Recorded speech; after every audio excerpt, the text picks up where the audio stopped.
Welcome back to One Comic Book a Day, where we're covering Adventure Comics 172, The Laws That Backfired, a story that I like moments of, and I like the idea of it. And when it focuses on the right things, it works beautifully. The problem is, it gets in the way of itself and makes some really dumb decisions when it comes to presenting its ideas. So, a councilman by the name of Mathers decides that they shouldn't have to pay for police anymore. It's wasting taxpayers' money when they have Superboy.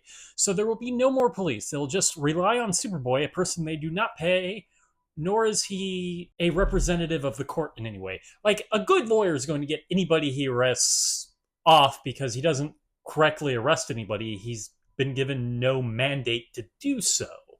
At least when he grabbed people before, he gave them to the police to properly book them. Also, we're not paying him. Also, why would you assume that Superboy wants to do this 24/7? There are so many problems with this, but we're not going to focus on that. It does indeed annoy our protagonist, Clark Kent, Superboy. Bright blue costume, red cape. I haven't done that in a while. And he's going to get out of this by being super annoying by specifically enforcing laws people have forgotten about and are just absolutely ridiculous.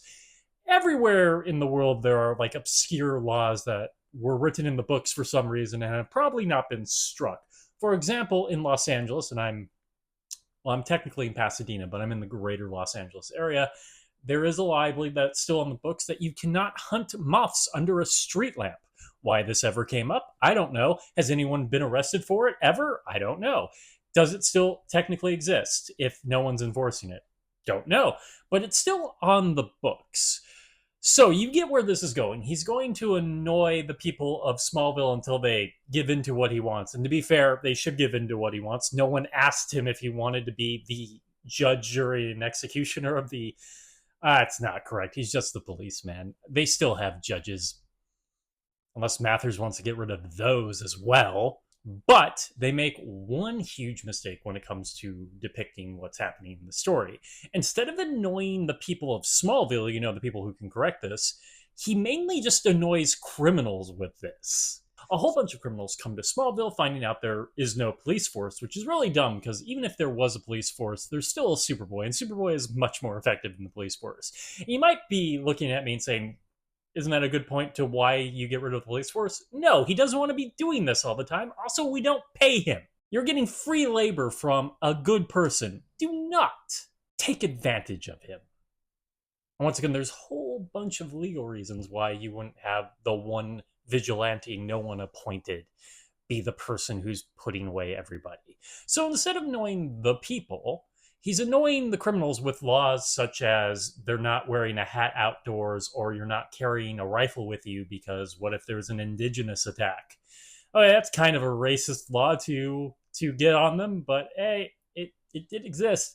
Though he does call them undesirables, which is also a problem, and something their lawyer should really bring up when they go to trial. And there's some fun to this. It's just not like getting across the point very well to what Superboy wants to be doing, which is not having to be the only police officer in the entire town. He does finally, in the last third of the story, focus on Mathers, like charging him for not carrying a lantern outdoors at night, which is apparently a law in Smallville.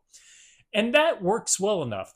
But the writers just can't help themselves. You've already annoyed Mathers enough that it's probably going to change, but they still felt they needed an unnecessary get out of plot easily button. Here, it's constantly hinted at that Smallville is going to cease to exist for some reason.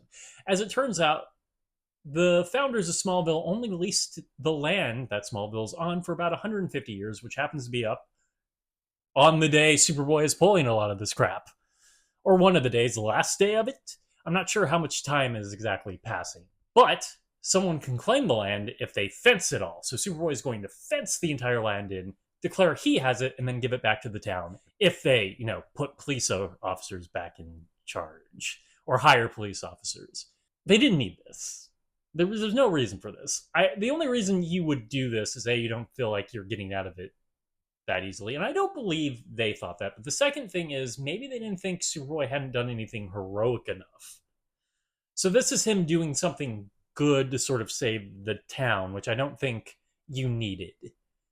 Like, this was a dick move by the town towards him, and he's still been taking out criminals for ridiculous reasons, but he's still been doing his job or the good he does for the town. I just think it's just one little bit too far. And it also kind of makes what Mathers did somewhat of a good thing, because without it, they would have never known that they didn't own the land anymore. And that defeats the purpose of the entire plot a tiny bit. You don't want to make him right, even in a more ancillary, roundabout way. Okay, that is it from Adventure Comics 172, The Laws That Backfired. If you enjoyed this video, please like and subscribe, hit the bell icon to get notifications when new videos up. I do this Monday through Friday, but Fridays is Bat Friday. We cover Batman starting either Detective Comics or Batman. And until next time, let's ponder the question, whatever did happen to the Boy of Tomorrow. And we could probably just reuse this plot for Smallville. That would be even a ridiculous one, because he's going to have to be all over that city to stop crime. Okay, have a great day.